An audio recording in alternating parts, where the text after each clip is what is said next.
दोस्तों, उम्मीद है कि आप लोगों को मेरी ये कहानी वीडियो बहुत पसंद आ रही होगी। मेरे आज की कहानी का शीर्षक है लाचार माँ।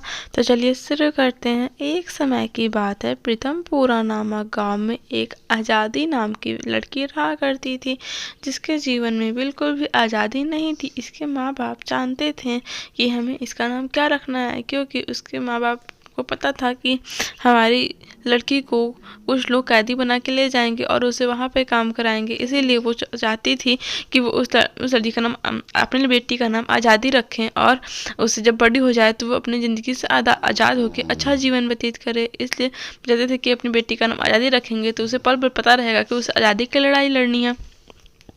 जिस वजह से उसके पापा जब उसको अपने मालिक के पास लेके चले जाते हैं और वो उसको मालिक हमेशा हमेशा के लिए उस लड़की से लगते हैं काम कराने। और लेकिन उसके मालिक को कुछ ही दिनों बाद ये बात पता चलता है कि उसका जो आवाज़ है बहुत ही सुरीला है, बहुत ही प्यारा है। तो उसके मालिक को और ज़्यादा खुशी होता है कि वाह, क्या लड़की मिली है, अब हम इससे काम भी करा सकते हैं और पैसे भी कमा सकते हैं। जिसकी वजह से उस लड़की से आज़ादी से उसका मालिक लगता है ढेर सारा सबके सामने गाना गवाने और पैसा कमाने लगता है। उसके मालिक का जरिया बन जाता है। लेकिन आज़ादी भी कुछ दिन में वह समझ जाती है और अपने नाम जैसा नाम वैसा काम करने लगती है। सोचती है कि अब मुझे इस यहाँ से आज़ाद होकर मुझे भागना होगा, मुझे मेरे लक्ष्य की तरफ आगे कदम बढ़ाना होगा, मेरे माँ बाप का सपना मुझे पूरा करना होगा।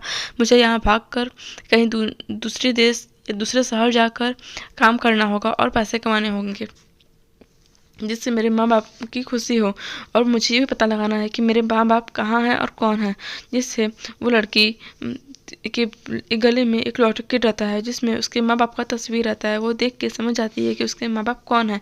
लेकिन वो लड़की अभी अपने माँ बाप के पास आज़ादी नहीं जाना चाहती थी, क्योंकि वो चाहती थी कि जब वो यहाँ से भाग जाए, आज़ाद हो जाए, तब अपने माँ बाप से जाके मिले। लेकिन जब वो वहाँ से आज़ादी भाग जाती है अपने घर से और कुछ पैसे भी कमा लेती है, और फिर जब अपने वापस आती है देखती है तो पता ही नहीं रहता कि उसके माँ बाप कहाँ हैं। ये तो वो अपने मालिक से पूछना ही भूल गई थी। लेकिन जब इसे ये बात पता चलता है कि मालिक कैदी बना के रखा है आज़ादी के माँ बाप को, तो आज़ादी के पैरों तले ज़मीन खिसक जाता है और वो बहुत फूट फूट के रोने लगती है और कहती है, कृपा करके मेरे माँ बाप को छोड़ दो और तुम मुझे फिर से अपना पिंजरे में कैद कर लो, ऐसे कह देती है। और तभी मालिक समझ आता है कि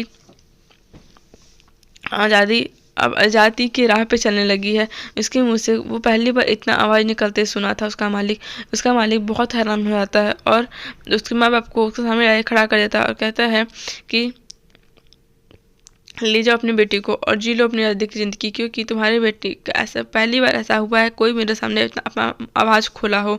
तो वो कह के अपने मालिक से वो माफ़ी मांगता है और उसका मालिक भी उससे बहुत माफ़ी मांगता है। कहता है कि ले जाओ अपनी बेटी को और कभी कदम मत रखना मेरी इस दहलीज पे, ऐसा कह के वो भी आज़ादी भी अपने माँ बाप को लेके किसी दूसरे शहर में जाके अपना जीवन व्यतीत करने लगती है। सो दोस्तों, थैंक्स फॉर वॉचिंग। वीडियो अच्छी लगी हो तो लाइक सब्सक्राइब करना भूलें। मैं दोस्तों, थैंक्स फॉर वॉचिंग। कमेंट करके जरूर बताइए वीडियो कैसा लगा। Thanks for watching. Bye bye.